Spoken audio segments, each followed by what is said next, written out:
नमस्कार, आप देख रहे हैं डीडी न्यूज। मैं हूं आंचल गुलाटी गुंबर। आगे बढ़ने से पहले एक नजर सुर्खियों की तरफ। पहलगाम में आतंकी हमले के बाद दिल्ली में उच्च स्तरीय बैठकों का दौर। प्रधानमंत्री नरेंद्र मोदी की अध्यक्षता में आज हो सकती है कैबिनेट कमेटी ऑन सिक्योरिटी की बैठक।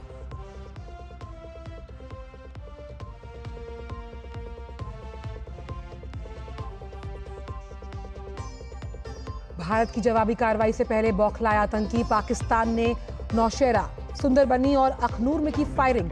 भारतीय सेनाओं ने भी दिया माकूल जवाब।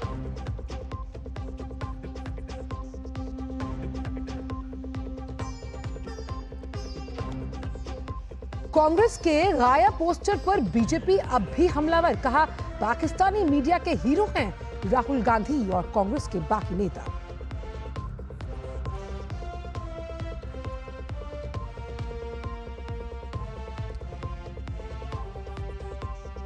कोलकाता के एक होटल में लगी आग, 14 जिंदगियां खाक। वहीं विशाखापट्टनम के स्वामी मंदिर में दीवार गिरने से 8 लोगों की मौत। राष्ट्रपति और प्रधानमंत्री ने जताया दुख। अनुग्रह राशि की घोषणा।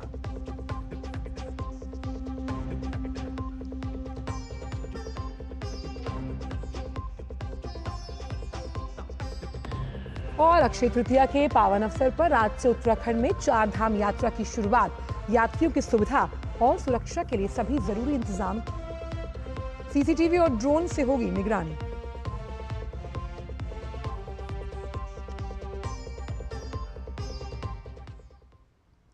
और आइए अब जान लेते हैं इन सभी खबरों को विस्तार के साथ। प्रधानमंत्री नरेंद्र मोदी कह चुके हैं कि पहलगाम में सैलानियों पर हुए आतंकी हमले का पूरा हिसाब होगा। आतंकवादियों और उनके आकाओं को बेकसूर लोगों की जान की कीमत चुकानी होगी। लेकिन वो समय कब आएगा? किस तरह आतंकियों और उनकी आकाओं को सिखाया जाएगा सबक? इसकी खबर किसी को नहीं है। 22 तारीख को हुए हमले के बाद लगातार दिल्ली में बैठकों का दौर जारी है। इन सबके बीच खबर यह है कि आज सीसीएस यानी कैबिनेट कमेटी ऑन सिक्योरिटी की बैठक बुलाई गई है, जिसकी अध्यक्षता खुद प्रधानमंत्री करने वाले हैं। आतंकी हमले के बाद यह दूसरी सीसीएस की बैठक होगी। कैबिनेट कमेटी ऑन सिक्योरिटी में प्रधानमंत्री के अलावा रक्षा मंत्री, गृह मंत्री, विदेश मंत्री और वित्त मंत्री शामिल हैं। राष्ट्रीय सुरक्षा सलाहकार अजीत डोभाल के अलावा कुछ और आला दर्जे के प्रशासनिक अधिकारी बैठक में मौजूद रह सकते हैं। लेकिन भारत ने अभी तक जवाबी कार्रवाई की भी नहीं और पड़ोसी देश पाकिस्तान की हालत खराब है, होश फाख्ता है। पाकिस्तान के सूचना मंत्री ने रात करीब 1:30 बजे के आसपास प्रेस कॉन्फ्रेंस बुलाई और कहा कि 24 से 36 घंटे में भारत पाकिस्तान पर हमला कर सकता है। दरअसल पहलगाम के बैसरन घाटी में आतंकियों की काली करतूत के बाद दिल्ली में लगातार बैठकों का दौर है। 2 दिन पहले रक्षा मंत्री ने पीएम से मुलाकात की और फिर कल प्रधानमंत्री आवास पर प्रधानमंत्री के साथ रक्षा मंत्री, एनएसए समेत तीनों सेनाओं के प्रमुख और सीडीएस के बीच बातचीत हुई।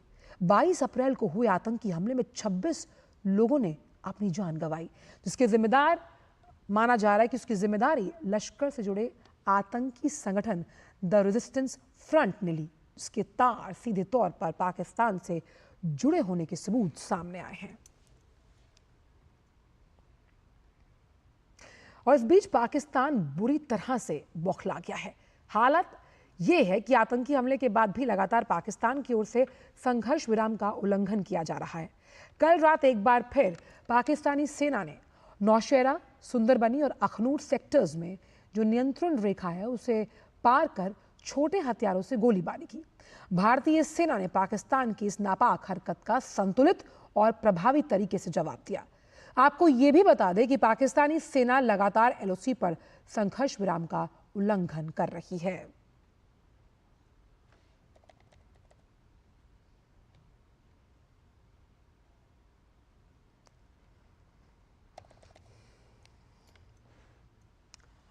और इसी बड़ी खबर पर बात करने के लिए हमारे संवाददाता शैलेंद्र मिश्र जुड़े हैं। शैलेंद्र, सबसे बड़ा सवाल यह है कि भारत की जवाबी कार्रवाई का इंतजार सबको है और जिस तरह से बैठकों का दौर जारी है, जल्द ही कुछ भी हो सकता है। ऐसे में सीसीएस की बैठक कब तक हो सकती है और क्या रूपरेखा रहने वाली है? क्योंकि जिस तरह से प्रधानमंत्री ने कल सेना को खुली छूट दी है कि जिस तरह से जो एक्शन उस कायराना हरकत के खिलाफ लिया जाना चाहिए, सेना फ्री हैंड है। अचल देखिए, कैबिनेट की बैठक के लिए तमाम केंद्रीय मंत्री पहुंच गए हैं प्रधानमंत्री के आवास। और जैसा कि तमाम एजेंसी बता रहे हैं कि आज सीसीएस की भी बैठक है जी। इस कैबिनेट की बैठक से पहले। और हम देख रहे हैं कि तमाम केंद्रीय मंत्री इस वक्त प्रधानमंत्री आवास पहुंच चुके हैं।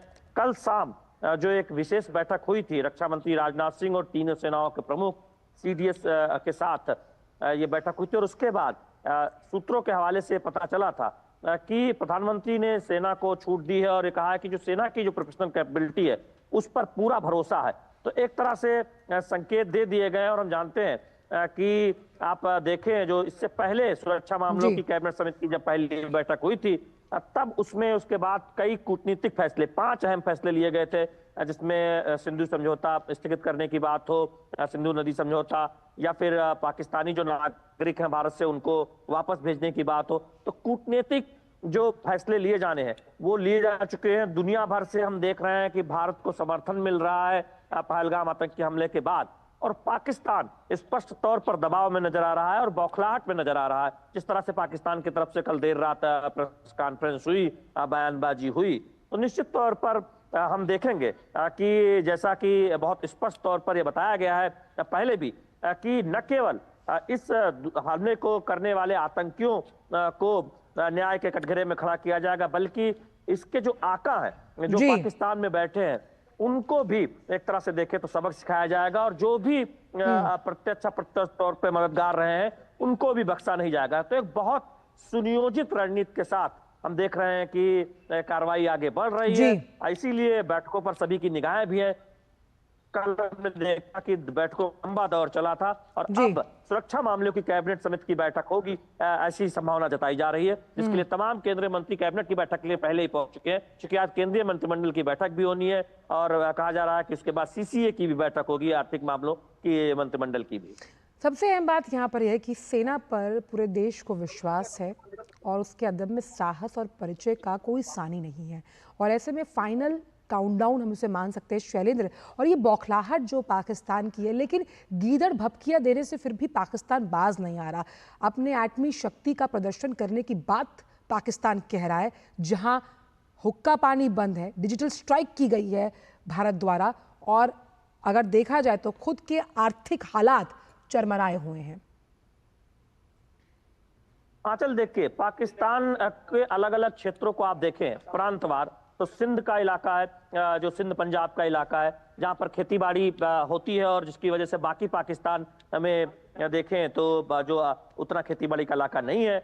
वहां पर जब भारत ने एक फैसला किया कि वो नदी का पानी रोकेगा, उससे एक बौखलाहट का माहौल है। और उसके बाद आप देखें बलूचिस्तान का जो इलाका, वहां पर एक तरह से देखें तो आंतरिक चुनौतियों का बहुत पाकिस्तान को सामना करना पड़ रहा है। बलूचिस्तान के लोग आजादी की मांग कर रहे हैं। इसके अलावा जो दूसरे प्रांत हैं वहां पर भी देखें तो एक संघर्ष के हालात हैं।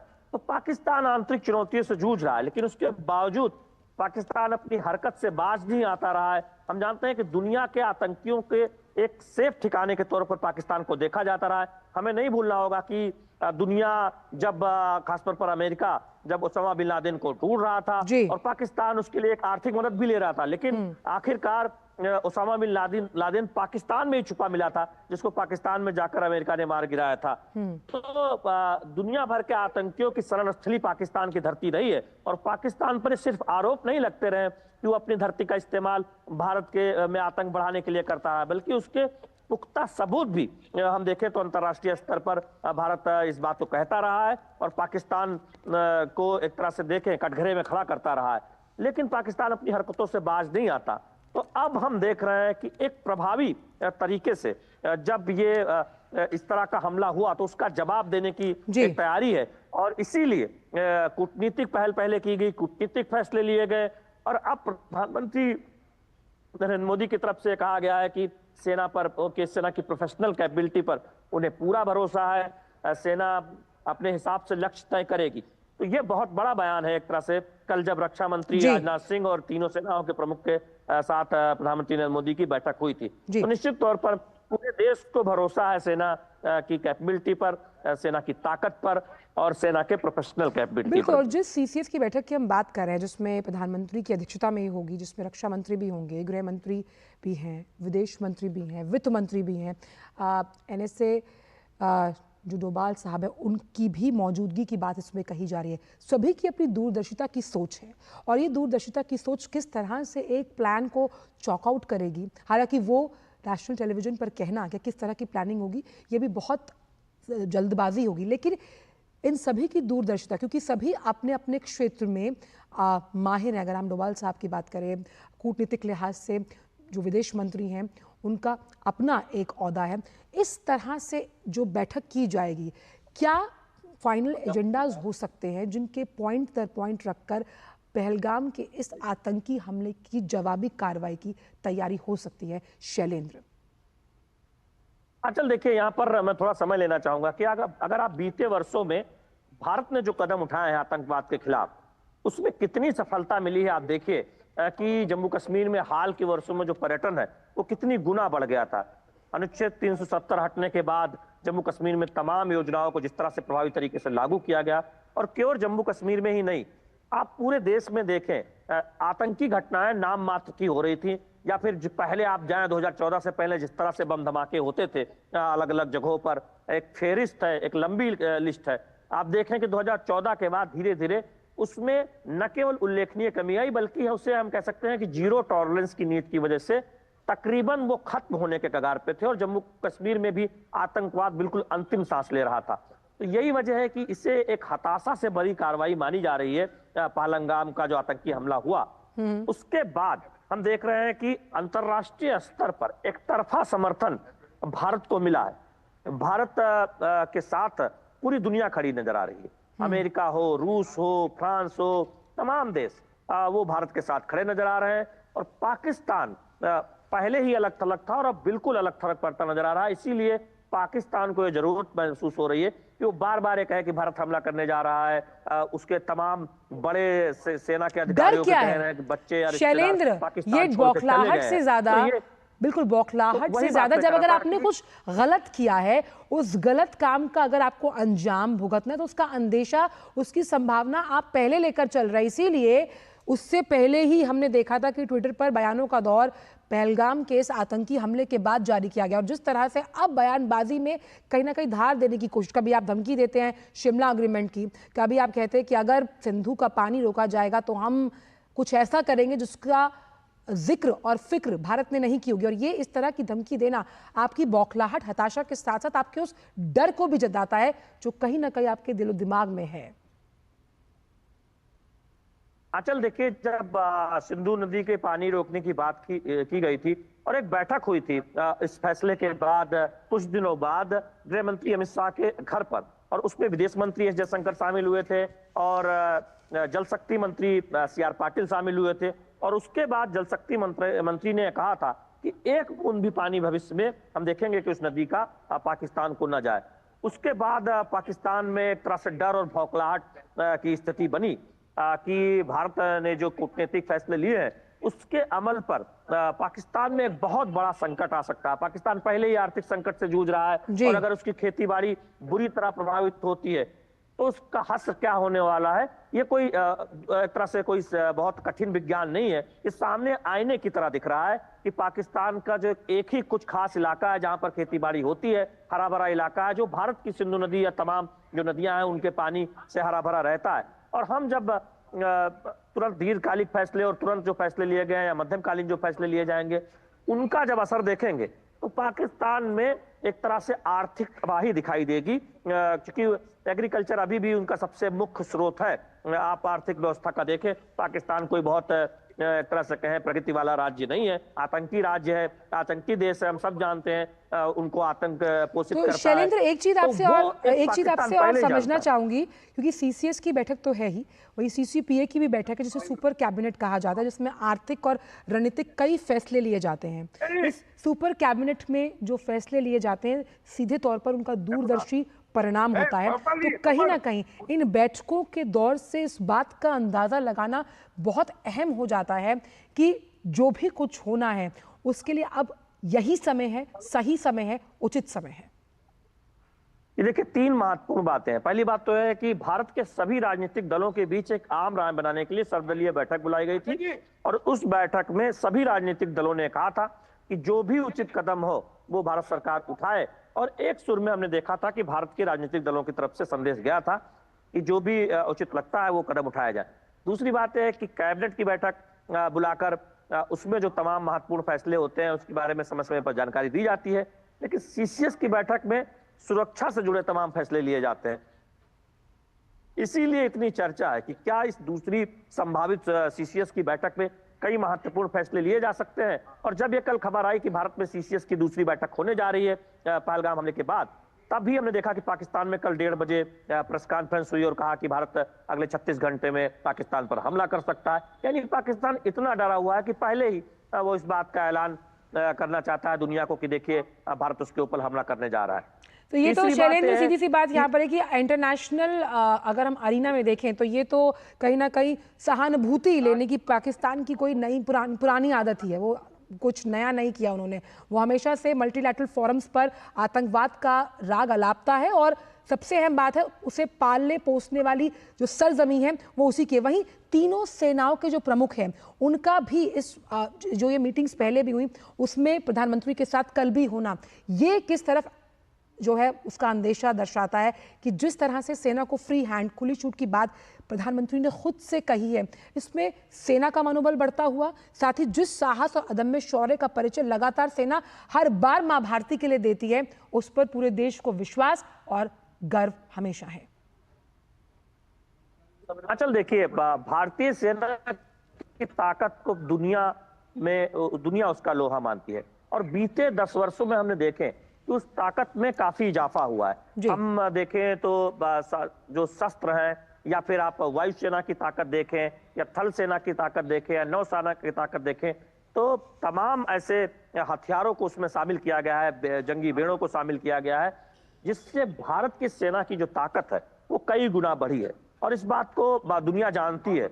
और यही वजह है कि पाकिस्तान में एक डर का माहौल है। और कल जब बैठक हुई और प्रधानमंत्री नरेंद्र मोदी ने कहा कि वो प्रोफेशनल कैपेबिलिटी पर सेना के पूरा भरोसा प्रधानमंत्री नरेंद्र मोदी को हो, और जानते हैं कि देश की करोड़ों जनता, देश की 140 करोड़ जनता सेना की प्रोफेशनल कैपेबिलिटी पर भरोसा करती है और इसीलिए सेना को कहा गया कि वो उनके लक्ष्य क्या है, उन्हें किस तरह से कब क्या कदम उठाने हैं वो खुद वो तय करे। ऐसा सूत्रों के हवाले से, एजेंसियों के हवाले से खबर आई।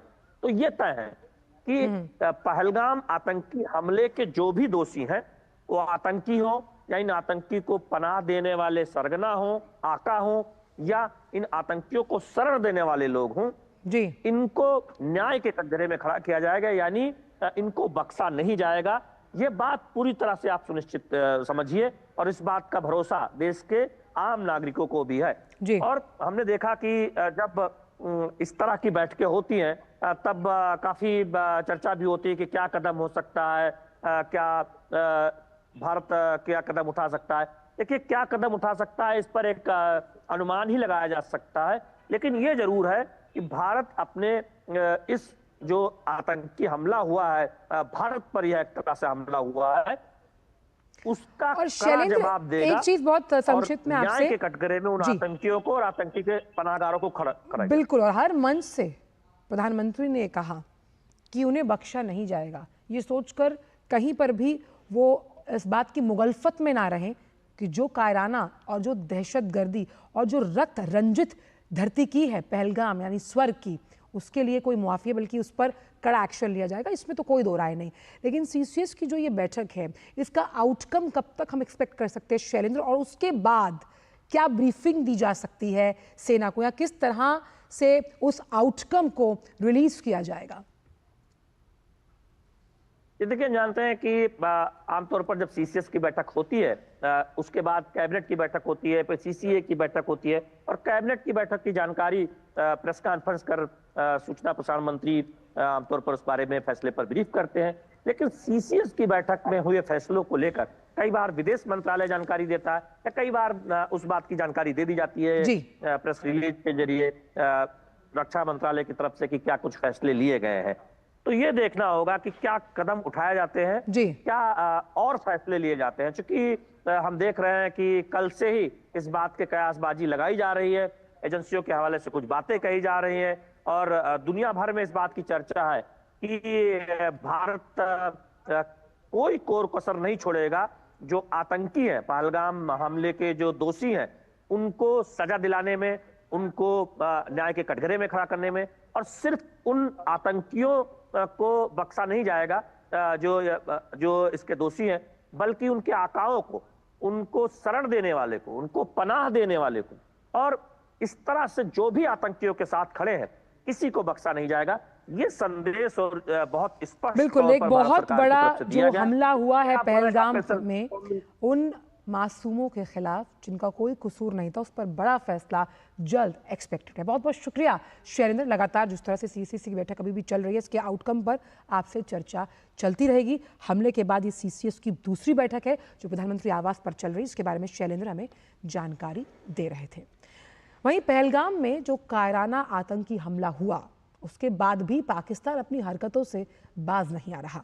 अब कुछ पाकिस्तानी समर्थक सोशल मीडिया अकाउंट से भारतीय सेना के खिलाफ भ्रामक प्रचार प्रसार कर रहे हैं।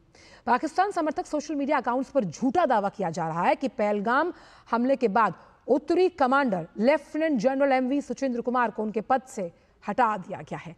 हालांकि पीआईबी फैक्ट चेक में यह दावा केवल झूठा साबित हुआ। Lieutenant general MV Suchendra Kumar 30 अप्रैल को सेवानिवृत्त हो रहे हैं, यानी आज, और लेफ्टिनेंट जनरल प्रतीक शर्मा को उत्तरी सेना का नया कमांडर नियुक्त किया जाएगा।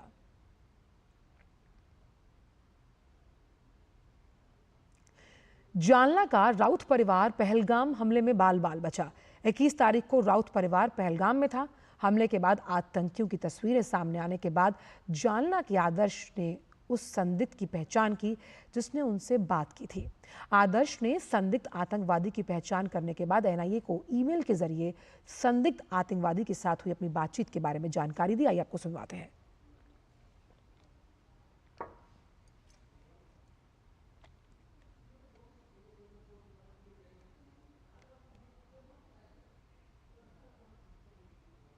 इक्कीस तारीख को अब मैं घोड़ा लेके ऊपर गया था और मैगी के स्टॉल पे जब मैं रुका था तो मुझे कुछ लोगों ने, वहाँ पे 3-4 लोग आए थे, 5-6 लोग, उसमें से एक व्यक्ति ने मुझे पूछा था कि आप कश्मीरी हो क्या, हिंदू हो क्या, आप यही यहाँ के नहीं लगते।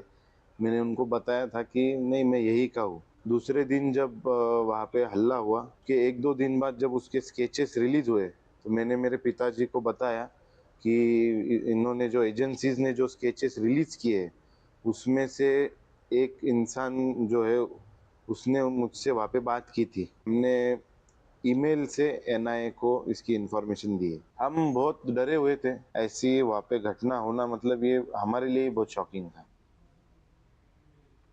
और वक्त एक छोटे से ब्रेक का है, आप देखते रहिए टीटी न्यूज़।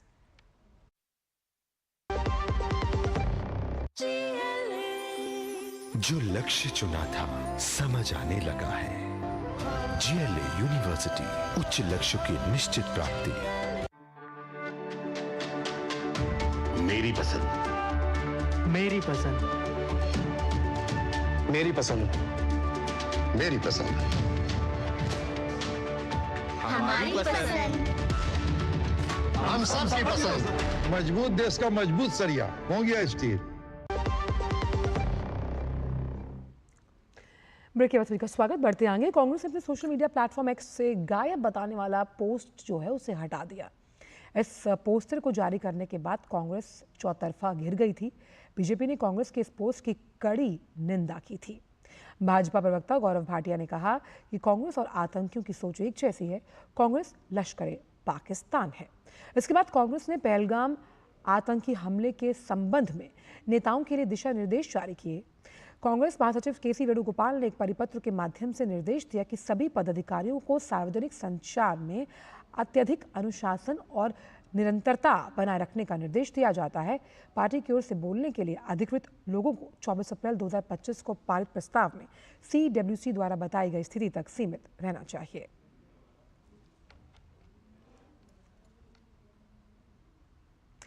सिर्फ कांग्रेस ही नहीं, समाजवादी पार्टी की ओर से जारी विवादास्पद पोस्टर पर बवाल बढ़ता जा रहा है। सपा के पोस्टर में अखिलेश यादव के आधे चेहरे को बाबा साहब के आधे चेहरे से जोड़कर दिखाया गया। केंद्रीय कानून और न्याय मंत्री अर्जुन राम मेघवाल ने कहा कि बाबा साहब के चित्र के साथ खुद को जोड़ना बाबा साहब का अपमान है। अर्जुन राम मेघवाल ने कहा कि अखिलेश यादव भ्रम में जी रहे हैं।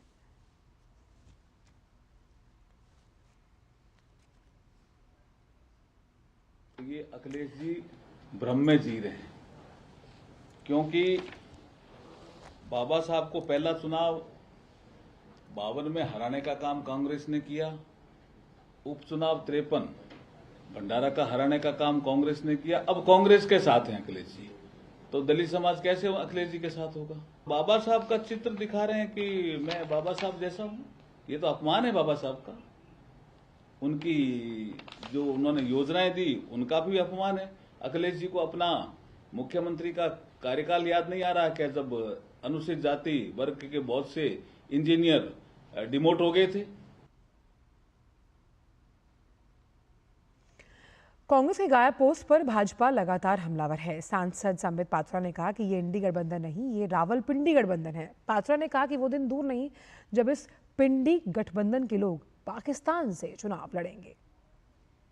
ये इंडी अलायंस वाले नहीं हैं, ये रावलपिंडी अलायंस है। अभी तो पाकिस्तान के मीडिया के हीरो बने हुए हैं राहुल गांधी, पाकिस्तान की जनता के दुलारे बने हुए हैं कांग्रेस के तमाम नेता। मुझे तो इसमें कोई शक नहीं है कि थोड़े दिनों के बाद ये पिंडी अलायंस वाले, रावलपिंडी अलायंस वाले पाकिस्तान में ही चुनाव लड़ेंगे, पाकिस्तान की ही राजनीति करेंगे, क्योंकि उनको अगर पाकिस्तान को ही बचाना है, पाकिस्तान के हक में ही कहना है, तो उनकी ये ड्यूटी बनती है कि पाकिस्तान में ही वो अपनी गतिविधियां चलाएं।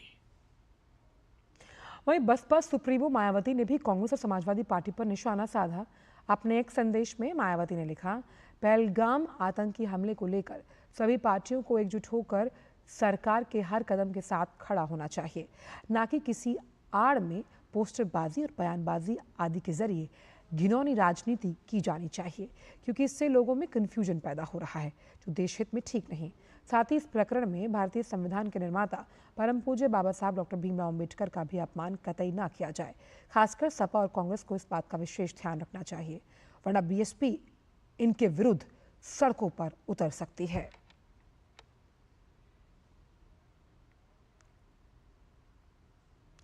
उत्तराखंड में आज से चारधाम यात्रा की शुरुआत हो रही है। अब से थोड़ी देर पहले गंगोत्री धाम के कपाट खोल दिए गए।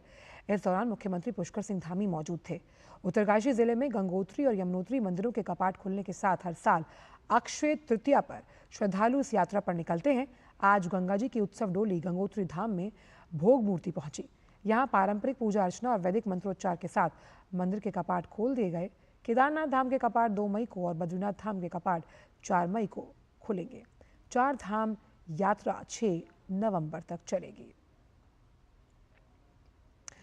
और इस वक्त ऋषिकेश से हमारे संवाददाता आशीष रमोला हमारे साथ जुड़े हैं। आशीष, आज से चारधाम यात्रा की शुरुआत हुई है, शुभारंभ हुआ है, किस तरह से तैयारी है सरकार की और खास तौर पे लोगों की यात्रा सुगम हो, सार्थक हो, सुरक्षित हो, संरक्षित हो, इसके लिए किस तरह से कदम उठाए गए हैं सरकार के द्वारा?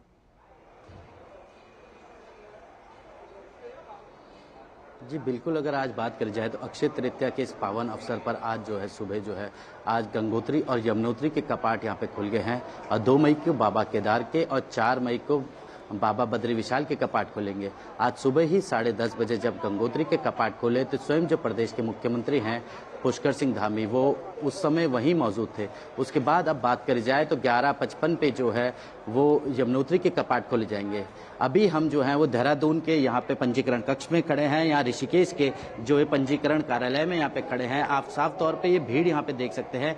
अनुमान अगर ये भीड़ की बात करी जाए तो भीड़ यहाँ पे जो थी वो हर साल यहाँ पे देखी जाती थी, अगर हर साल जब चारधाम यात्रा की बात करी जाए। लेकिन इस बार जो है सरकार ने यहाँ पे जो है व्यवस्था यहाँ पे चाक चौबंद करी गई है।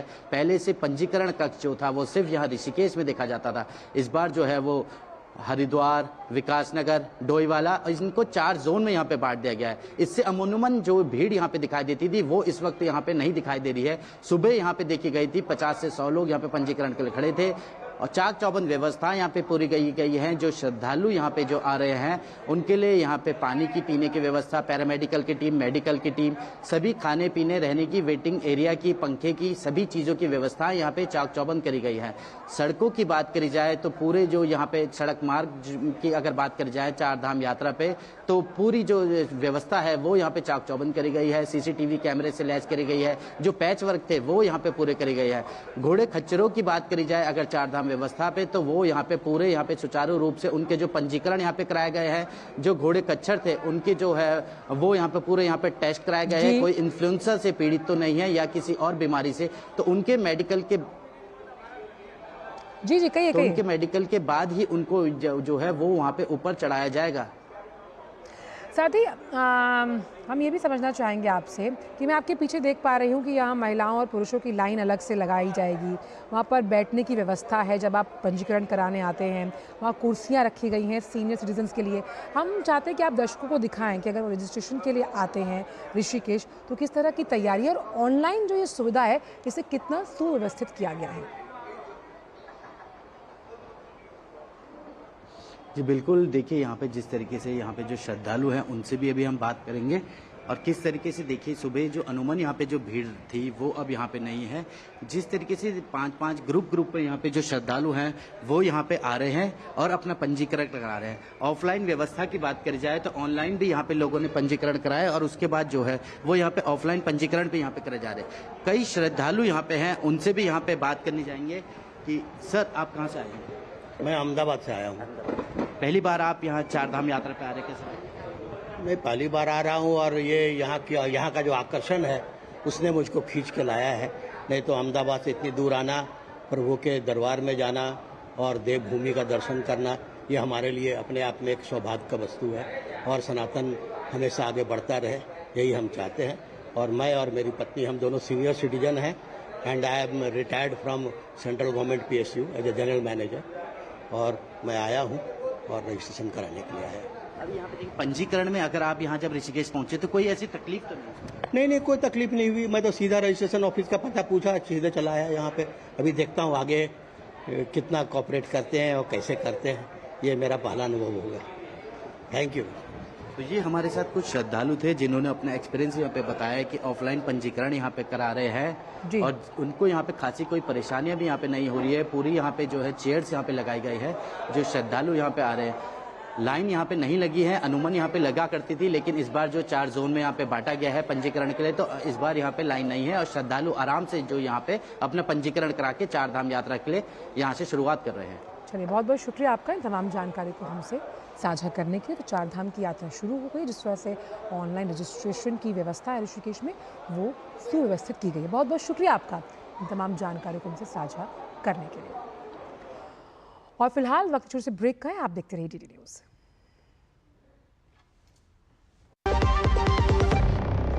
जब धरती चीर कर निकलता है लोहे का पत्थर और मिलता है मोंगिया के जोश से, फिर तपता है, पिघलता है और बनता है फौलाद।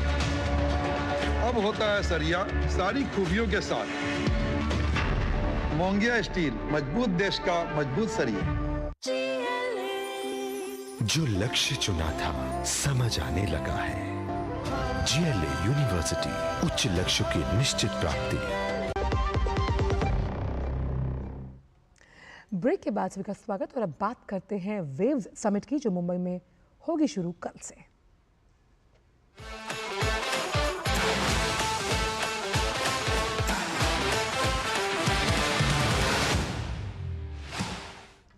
भारत का पहला वेव्स शिखर सम्मेलन कल 1 मई को मुंबई से शुरू होने वाला है। इस कार्यक्रम में जो इसका उद्घाटन है वो प्रधानमंत्री कल करने वाले हैं। और मुंबई के इस मेगा इवेंट की मेजबानी के लिए आप देखिए कि आर्थिक नगरी मुंबई तैयार है। इसी से जुड़ी हुई देखिए रिपोर्ट, जो कि हमारी संवाददाता दीपिका महतो और श्यामा मिश्रा द्वारा तैयार की गई है। देखिए रिपोर्ट।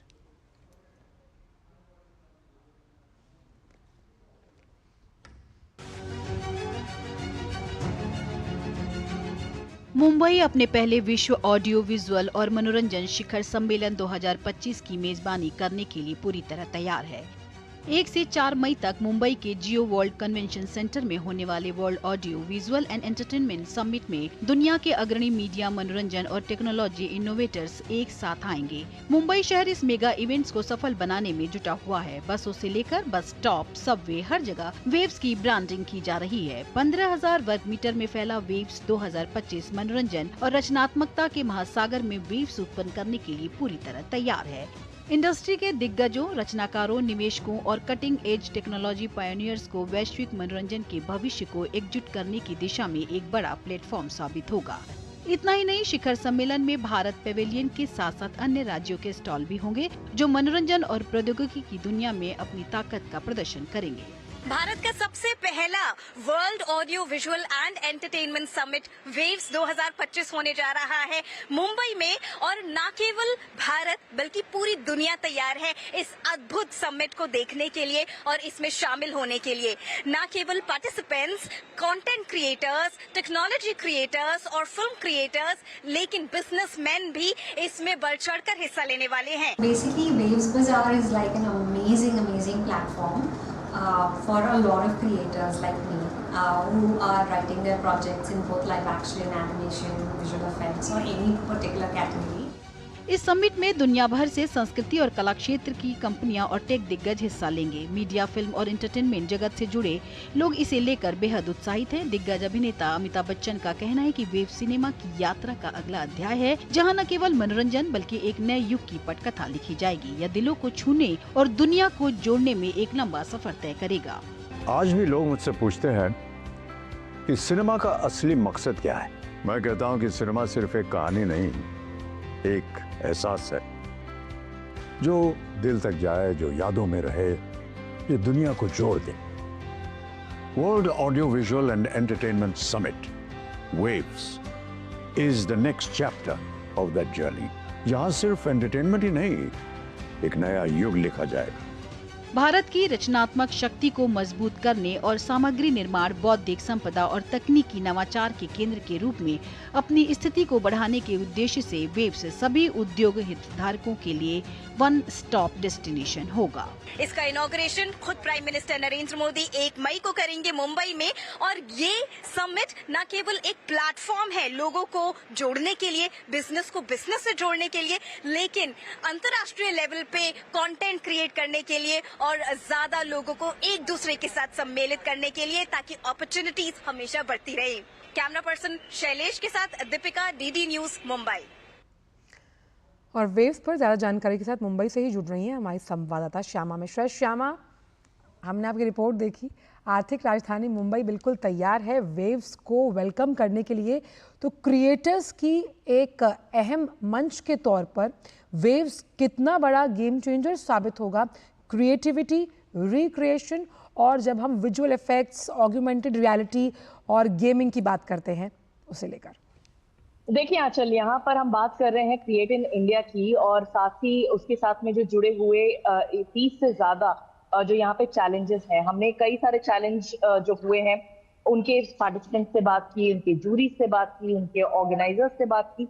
सभी में एक ये बात कॉमन है कि हम भारत के टैलेंट को सामने लाना चाहते हैं और साथ ही उन्हें एक ऐसा प्लेटफॉर्म देना चाहते हैं जिससे न सिर्फ उनके लिए एक अपॉर्चुनिटी क्रिएट हो बल्कि भारत के लिए भी अपॉर्चुनिटी क्रिएट हो कि हमारे पास में टैलेंट पूल बने, टैलेंट पूल हमारा मजबूत हो।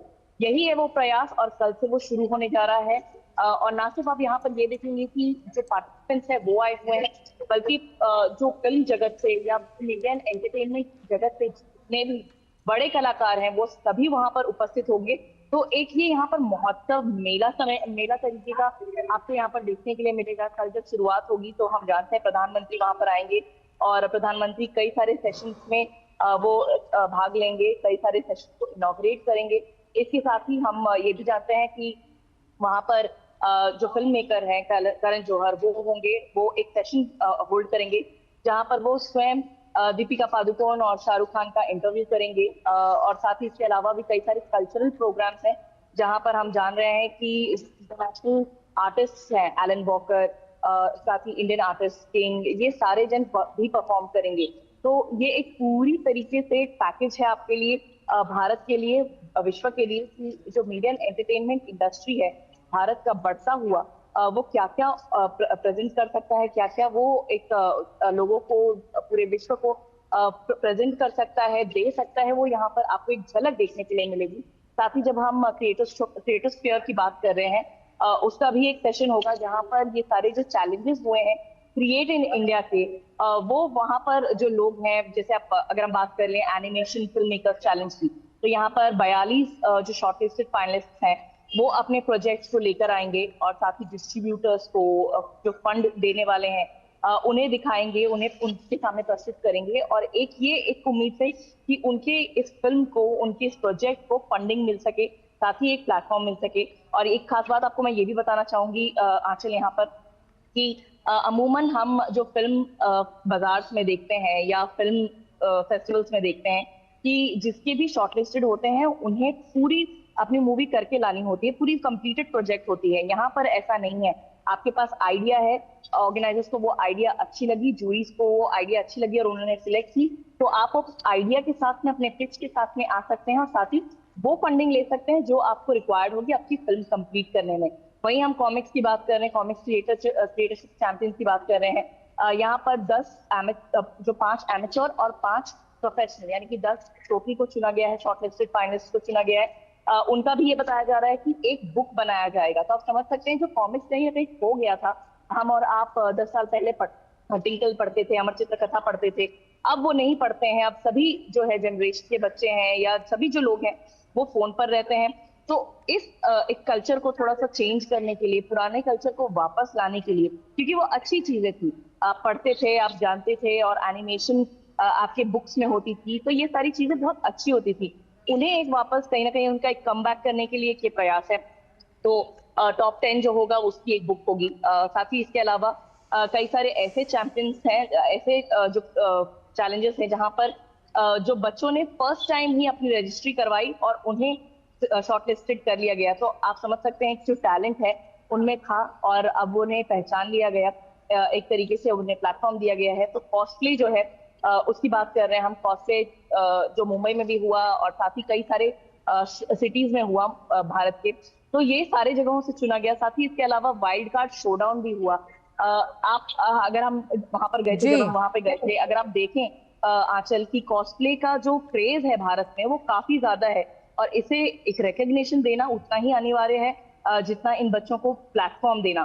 तो ओवरऑल कहीं ना कहीं हम रिकग्निशन के साथ साथ बच्चों को, शॉर्टलिस्टेड पार्टिसिपेंट्स को एक कॉन्फिडेंस दे रहे हैं कि आपकी जो टैलेंट है, आपका जो आर्ट स्किल है उसे पहचाना जा रहा है और साथ ही इसे आगे चलकर एक अपॉर्चुनिटी, कमर्शियल अपॉर्चुनिटी भी मिल सकती है। तो इसके लिए आप आए, सामने आए और अपने कला को विश्व के सामने वेव्स के थ्रू प्रस्तुत करें।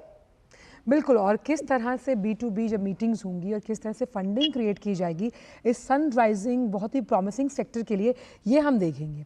चलिए, बहुत बहुत शुक्रिया श्यामा। अब तो लगातार आपसे जब ये वेव समिट चलता रहेगा तो बातचीत होती रहेगी। बहुत बहुत शुक्रिया इन तमाम जानकारियों को हमसे साझा करने के लिए।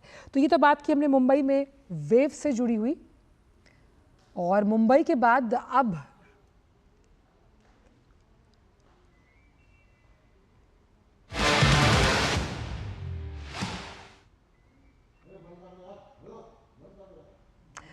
चलिए, मुंबई के बाद अब बात करते हैं उत्तर प्रदेश की, जहां के बहराइच जिले में भारत नेपाल सीमा क्षेत्र में अवैध रूप से संचालित मदरसों की जांच का अभियान मंगलवार को लगातार दूसरे दिन भी जारी रहा। बहराइच में 12 से अधिक मदरसों की जांच की गई, इनमें से 5 को सील किया गया। वहीं 6 से अधिक मदरसों को बिना मान्यता संचालन न करने की चेतावनी दी गई।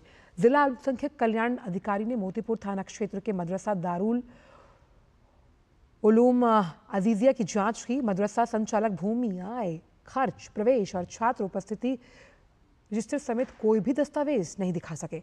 इस कारण मदरसे को सील कर दिया गया। इसके साथ ही मदरसा दारुल उलूम अहले सुन्नत और मदरसा अरबिया इस्लामिया को संचालन न करने की चेतावनी दी गई। जांच के दौरान अधिकांश मदरसे निजी मकानों में बिना कागजात, मानकों के चलते मिले। भारत नेपाल सीमा खुली है, संवेदनशील क्षेत्र है जहां बिना मान्यता के मदरसों का संचालन सुरक्षा की दृष्टि से चिंताजनक है। बात कोलकाता की, जहां बड़ा बाजार के मछुआ में स्थित होटल ऋतुराज में मंगलवार रात लगी आग में कम से कम 14 लोगों की मौत हुई। राष्ट्रपति और प्रधानमंत्री ने हादसे पर दुख जताया। प्रधानमंत्री का जो रिलीफ फंड है यानी कि उस कोष से प्रत्येक मृतक के परिजनों को 2 लाख रुपए और घायलों को 50,000 रुपए देने की घोषणा की गई। मृतकों में एक व्यक्ति की पहचान आनंद पासवान के रूप में हुई। आग लगने के बाद होटल धुएं से भर गया। पूरी इमारत गैस चैम्बर में तब्दील हुई। धुएं के चलते दमकल कर्मी भीतर प्रवेश नहीं कर पा रहे थे। आखिरकार चौथी और 5वीं मंजिल की खिड़कियां तोड़कर दमकल कर्मी सीढ़ियों की सहायता से अंदर घुसे। होटल में कई लोग फंसे हुए थे, जिनमें से कई की दम घुटने से मौत हुई। होटल में पश्चिम बंगाल के अलावा कई दूसरे राज्यों के लोग भी ठहरे हुए थे।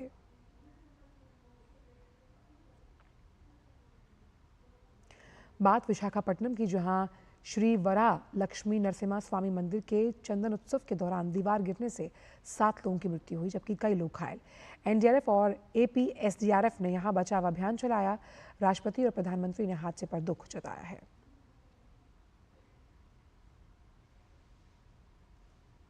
2:30 बजे इंसिडेंट हुआ था। हम पहुंच गए उधर। टोटल 7 आदमी की इंसिडेंट हुआ। सारा मर गए हैं। सबको निकाल गए। उसका ऑपरेशन कम से कम 1 घंटा चला था। एक लहरी था, वो टूटा हुआ, वो गिरकर सारा कम से कम 7 आदमी तक इंसिडेंट हुआ था। पीएमओ के एक संदेश में कहा गया कि आंध्र प्रदेश के विशाखापट्टनम में दीवार गिरने से हुई मौतों से बहुत दुखी हूं। जिन लोगों ने अपने प्रियजनों को खो दिया, उनके प्रति संवेदना। घायलों को जल्द स्वस्थ होने की कामना करता हूं। प्रत्येक मृतक के परिजनों को पीएमएनआरएफ से 2 लाख रुपए की अनुग्रह राशि दी जाएगी। घायलों को 50,000 रुपए दिए जाएंगे।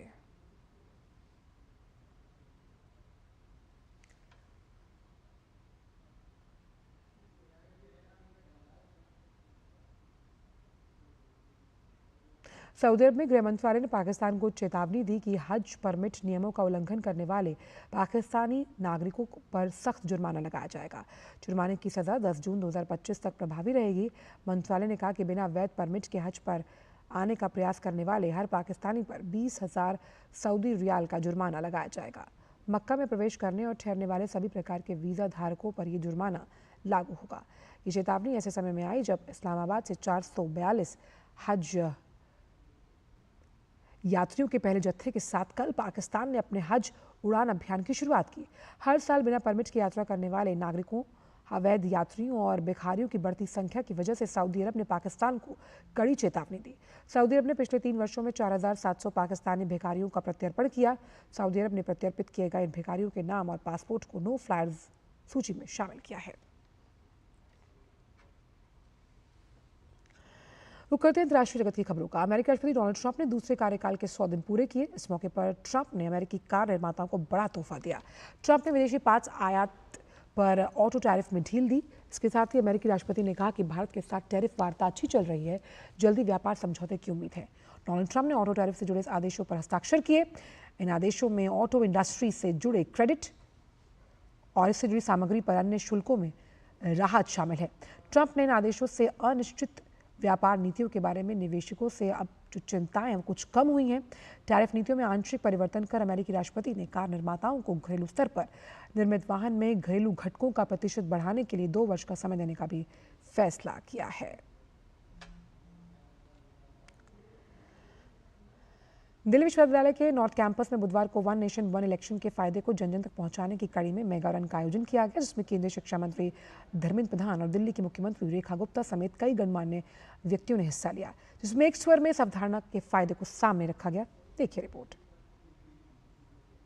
विकसित भारत की दिशा में एक देश एक चुनाव सिर्फ एक जन जागरूकता अभियान नहीं, बल्कि लोकतंत्र की मजबूती की तरफ बढ़ता एक बड़ा कदम है। इस बात को देश की जनता तक पहुंचाने की कड़ी में दिल्ली में मेगा रन का आयोजन हुआ। इस दौड़ में दिल्ली विश्वविद्यालय के छात्र छात्राओं ने बढ़ चढ़कर हिस्सा लिया। इनकी हौसला अफजाई और 1 नेशन 1 इलेक्शन किस तरह से देश के विकास को नई गति दे सकता है, इस बात को सामने रखने के लिए दिल्ली की मुख्यमंत्री रेखा गुप्ता और केंद्रीय शिक्षा मंत्री धर्मेंद्र प्रधान भी मौजूद रहे।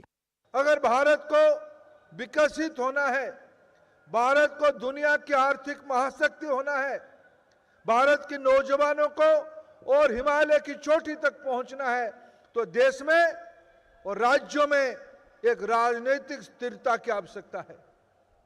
बार बार चुनाव उसके लिए समय के अपव्यय, उसके लिए राजस्व की हानि और उसके लिए सारे दांव पेच तो देश की चित्त मानस में विचलित होना, ये देश की प्रगति के लिए अच्छा नहीं है। आपकी ऊर्जा, आपका समय, इतना ढेर सारा हजारों करोड़ रुपए का फंड जो इलेक्शन मैनेजमेंट में खर्च होता है, वो गतिविधियां जो कि राज्य में विकास के लिए होनी चाहिए, वो सब कहीं ना कहीं रुक जाती हैं।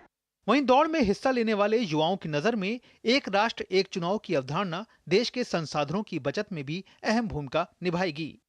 एक साथ चुनाव होना महत्वपूर्ण है और हमारी मोदी सरकार इसमें काम कर रही है। यदि ऐसा प्रावधान आता है तो हमारे देश के लिए काफ़ी अच्छा होगा। इससे हमारे कॉलेज, स्कूल में जो टीचर्स लगे होते हैं, जो सरकारी स्टाफ लगे होते हैं, जो अपना काम छोड़ के इसके लिए जाते हैं, उनसे हमारा फ़ायदा ना होकर नुकसान ज़्यादा होता है। बच्चे अपना पढ़ाई छोड़ते हैं, स्कूल खाली होते हैं, कॉलेज खाली होते हैं, जिससे नुकसान होता है। यदि ये एक बार में हो जाता है तो इसके उनकी कमी खलेगी नहीं, बच्चों के साथ रहेंगे। एक साथ चुनाव कराने से कई चुनावी चक्रों से जुड़े वित्तीय खर्च में काफी कमी आ सकती है, जो आर्थिक लाभों में संसाधनों का अधिक उपयोग के साथ आर्थिक विकास और निवेशकों के विश्वास के लिए अनुकूल वातावरण को बढ़ावा भी दे सकती है। एक देश एक चुनाव को लेकर के विभिन्न स्तर पर प्रयास चल रहे हैं और इसको लागू करने के लिए भी कोशिशें अपने चरम पर हैं। दरअसल एक देश एक चुनाव का फायदा न केवल केंद्र के राजकोष के बचत के रूप में सामने होगा, बल्कि देश की आर्थिक विकास और समृद्ध विकास में भी अपनी एक अहम भूमिका निभाएगा। कैमरामैन नवीन के साथ मैं गौरव कुमार, डीडी न्यूज़, दिल्ली। और रुक करते हैं खेल जगत की खबरों का। 14 साल के वैभव सूर्यवंशी की इन दिनों हर जगह चर्चा है। वैभव के पहले धुआंधार आईपीएल शतक के बाद उनके कोच मनीष ओझा के लिए भी ये बहुत गर्व का पल है। उनका कहना है कि वैभव ने वो कारनामा करके दिखाया जो सभी खिलाड़ियों का सपना होता है। उन्होंने उम्मीद जताई कि अगले 2 से 3 साल में वैभव भारतीय टीम के लिए T20 खेलेगा।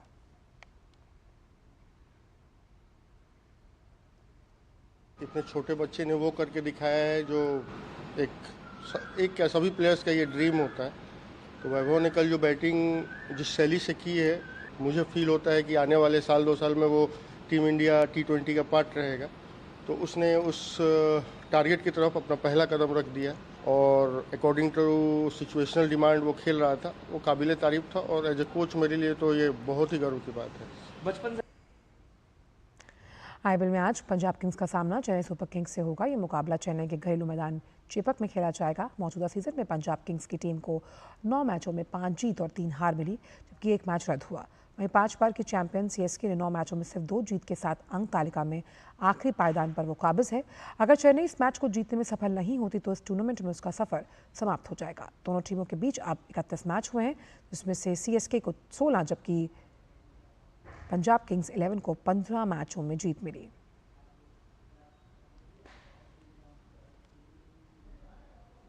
फिलहाल समाचारों में इतना ही। दीजिए इजाजत। नमस्कार।